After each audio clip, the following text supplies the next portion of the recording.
सभी साथियों को इसरार अजल का नमस्कार। साथियों, आज हम पुनः उत्तर प्रदेश रेवेन्यू कोड 2006 की धारा 163 से लेकर के 170 तक के लिए हम आपके समक्ष उपस्थित हैं। ये इस वीडियो सीरीज का 26वां भाग है और इस 26वें भाग में हम चैप्टर 12 के बारे में आपसे बात करेंगे। चैप्टर 12 में धारा 163 दी गई है। धारा 163 में भू राजस्व है, यानी ये जो लगान है हमारा किसानों का, भूमि का लगान जो होता है, रेंट जो होता है, उसके संग्रह की प्रक्रिया दी हुई है। संग्रह की प्रक्रिया धारा 163 रेवेन्यू कोड 2006 में दी गई है। वसूली अमीन होते हैं, कलेक्टर के निर्देशानुसार एसडीएम तहसीलदार मिल करके वसूली करवाते हैं और वसूली अमीन होते हैं जो घर घर जाके इत्तला करते, सूचना देते हैं भाई अपना अपना लगान जमा कीजिए। लगान का एक निश्चित समय होता है, जो हमारी फसली वर्ष होते हैं उस हिसाब से लगान दे होती है, फसली वर्ष के हिसाब से। धारा 164 में जो है ये दिया गया है कि किसान अपनी लगान को अदा करेंगे। अगर किसान किसी जोत में संयुक्त किसान है, कई सारे किसान हैं, तो वो अलग अलग भी लगान देंगे और संयुक्त रूप से भी लगान देने के दायी होंगे।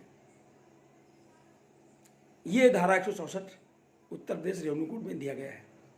उत्तर प्रदेश रेवेन्यू कोड धारा 170 में अगर कोई लगान नहीं देता है तो लगान बकाये की वसूली हेतु प्रक्रिया है, धारा 170 में दी गई है। लगान बकाये लगान की यानी ऋण जो बकाया हो गया है उसी वसूली प्रक्रिया धारा 170 में साथियों दी गई है।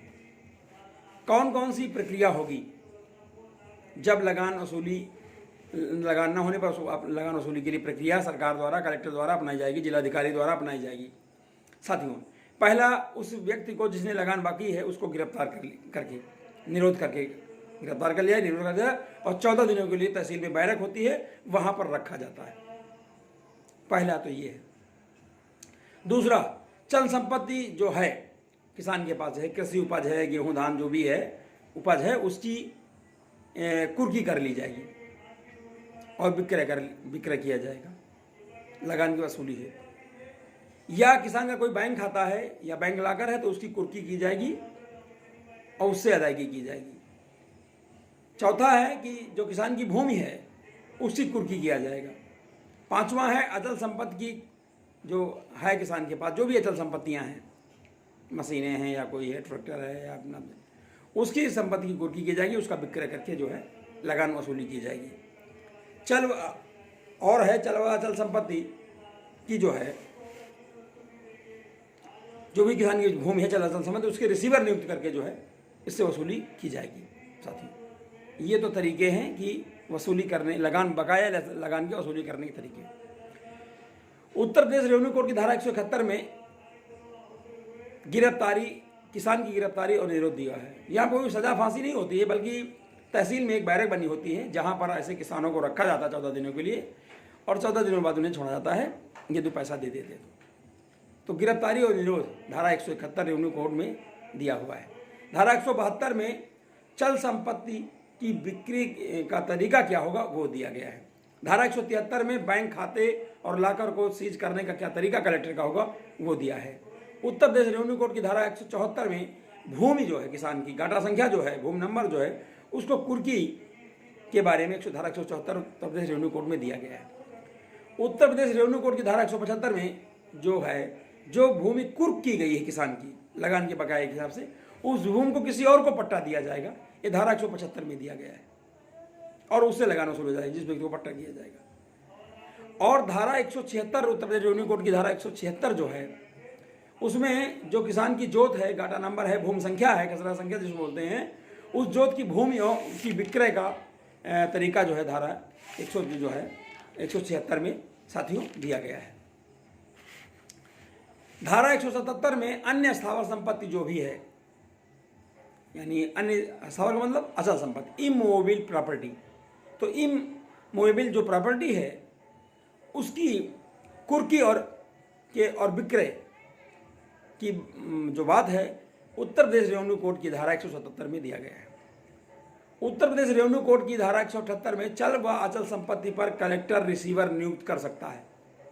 जो भी जो उस किसान का लगान का बकाया है, अगर उसकी ज़मीन कुर्क की गई है तो उस पर जो है कुर्क करने के बाद में, ट्रेस करने के बाद में जिला अधिकारी महोदय जो है, कलेक्टर महोदय जो है, उस पर रिसीवर नियुक्त कर सकते हैं जो ज़मीन की देखभाल करेगा, कब्जा दखल में रहेगा और जो भी जो उसमें उपज होगी उस उपज को अपने पास रखेगा और सरकार द्वारा उसे मांगने पर उस सरकार प्रस्तुत करेगा और सरकार थ्रू कलेक्टर जो है उसकी नीलामी करेगी और उससे अपना लगान वसूल करेगी। धारा 179 में 179 में वसूली की प्रक्रिया क्या होगी उसके बारे में दिया गया है कि जो वसूली है, रिकवरी है लगान की, रेंट की, उसकी वसूली की प्रक्रिया के बारे में धारा 179 में दिया गया है। धारा 181 में लागत और प्रभार जो होंगे, तहसीलदार जो कर्मचारी हैं, जो तहसीलदार है, मीन संग्रह जो सारे साधन लेके दौड़ेंगे, उनका जो वसूली लागत लगेगी, जो संग्रह प्रभार होगा, वो भी उसी भूमि की कुर्की से जो है वसूला जाएगा। धारा 181 में दिया गया कि कई किसान, बड़े बड़े किसान होते जो अपने विधिक प्रतिनिधि रखते हैं अपनी ज़मीनों की देखभाल के लिए, तो ये चीज़ उनके विधिक प्रतिनिधियों से भी वसूली की जाएगी अगर लगान का बकाया है तो। ऐसा धारा 181 उत्तर प्रदेश रेवेन्यू कोड की धारा 181 में दिया गया है।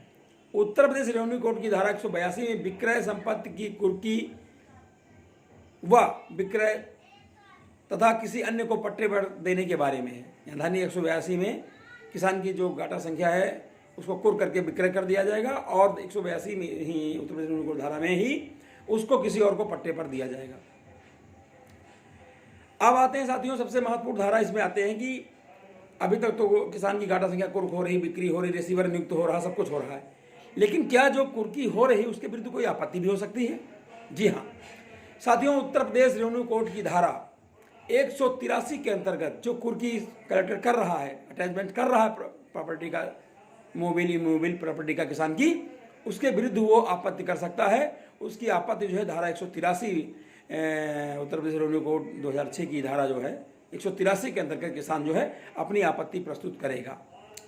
किसान अपनी आपत्ति जो है कुर्क करने के 30 दिन के अंदर प्रस्तुत करेगा। साथियों, जो भूमि उसकी कुर्क की गई है उसको 30 दिनों के अंदर साथियों उस जमीन 30 दिनों के भीतर उसको अपना आवेदन देना होगा, अपनी आपत्ति का आवेदन देना होगा और तो उन तमाम सारे कारणों को बताना होगा कि जो है किन किन कारणों से वो समय से लगान की अदायगी नहीं कर पाया है। जिन्हें कारण, उचित कारण जो है किसान को देने होंगे, कलेक्टर महोदय को संतुष्ट करना होगा, एक बात। दूसरी बात, कुर्क की गई संपत्ति यदि बेच दी गई है तब उस आपत्ति का, किसान की आपत्ति का कोई मतलब नहीं। संपत्ति किसान के जो गोटा नंबर, भूमि संख्या, खसरा संख्या, जो भी भूमि है वो अगर कुर्क की गई है तो उसको किसी अन्य व्यक्ति को बिक्री से पहले, किसी अन्य व्यक्ति को पट्टे देने से पहले ही किसान को वो आपत्ति करनी होगी, तभी वो आपत्ति किसान की मानी जाएगी। यानी बिक्री करने से पहले ही किसान अपनी आपत्ति दे अपनी भूमि के संबंध में कि किन वजह से लगान नहीं दे पाया, या ये समय सीमा 30 दिन की होती है, 30 दिन के अंदर दे साथियों।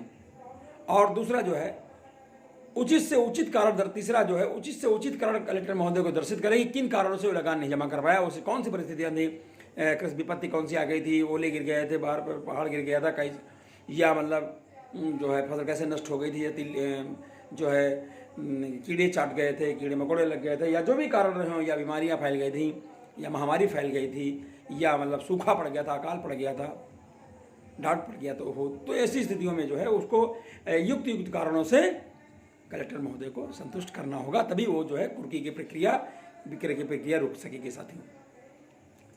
और किसान को तो अपना पैसा जमा ही करना होगा, तभी उसकी ज़मीन बचेगी लगान के लिए। उत्तर प्रदेश रेवेन्यू कोड की धारा 184 जो है में कलेक्टर महोदय जो है जिस भूमि को से वसूली करना है उसकी उद्घोषणा का काम धारा 184 के अंदर कलेक्टर महोदय करते हैं। उद्घोषणा का काम धारा 184 में कलेक्टर महोदय द्वारा किया जाता है।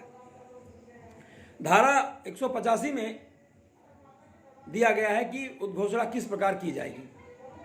धारा 185 में दिया गया है कि जो लगान के बकाये है, तो जो जमीन कुर्क की गई उसकी जो बिक्री होना है, उसकी जो उद्घोषणा है, अनाउंसमेंट है, उसका जो है उसके तरीके जो है उत्तर प्रदेश रेवेन्यू कोड की धारा 185 में दिए गए हैं। पहला तरीका, कलेक्टर महोदय अपने कार्यालय के बाहर जो है उस भूमि गाटा नंबर, किसान का नाम, गांव, पता और सारा कुछ जो है एक प्रोफार्मा में छपवा करके, प्रिंट करवा करके जो है अपने ऑफिस के बाहर लगवाएंगे खुलेआम, सार्वजनिक रूप से, ताकि वो किसान और बाकी लोग पढ़ सकें, उसको जान सकें। पहला है तो ये।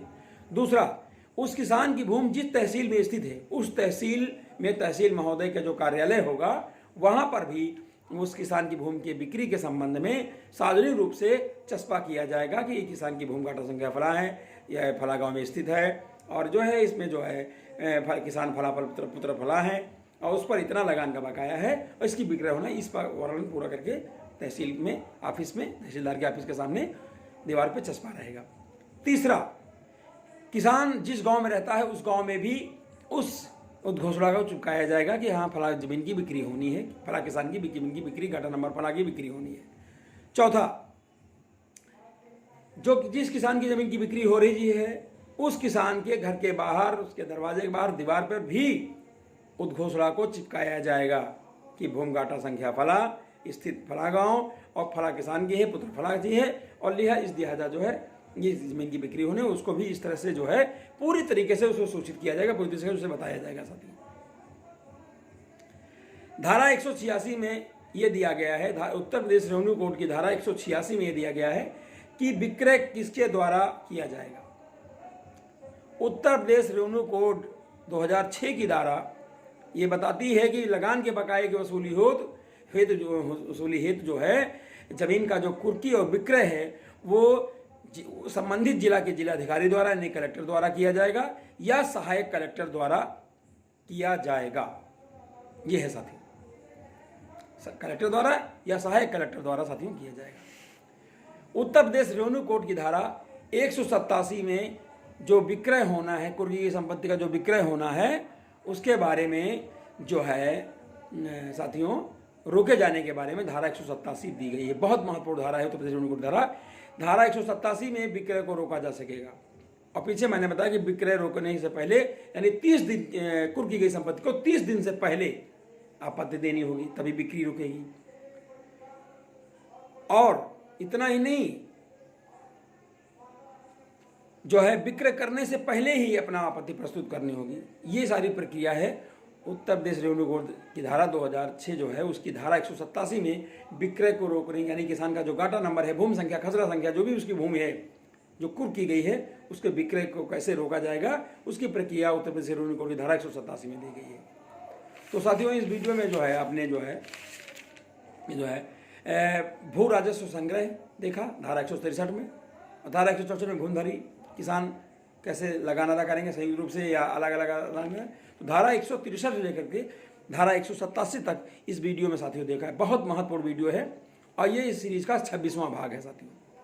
आशा नहीं बल्कि पूर्ण विश्वास है कि इस वीडियो को जब आप देखेंगे तो बहुत पसंद आएगा, और किस धारा में किस लगान इकट्ठा किया जाएगा, किस धारा में कौन कौन किसान लगान देगा, किस धारा में किसान के लगान न देने पर ज़मीन की कुर्की का जिक्र है, जमीन की बिक्री का जिक्र है, किन कैसे ज़मीन की कुर्की विक्रय किया जाएगा, कौन करेगा, कैसे ज़मीन की बिक्री रुकेगी, कैसे ज़मीन की कुर्की रुकेगी, उन सारी बातों का वर्णन साथियों इस वीडियो में किया गया है। आप सभी साथी जो है इस वीडियो को देखें और पसंद आने पर लाइक करें, शेयर करें और चैनल को सब्सक्राइब करें। हमारे चैनल का नाम तर्कशील समाधान चैनल है और हमारा मोबाइल नंबर 9839075986 है।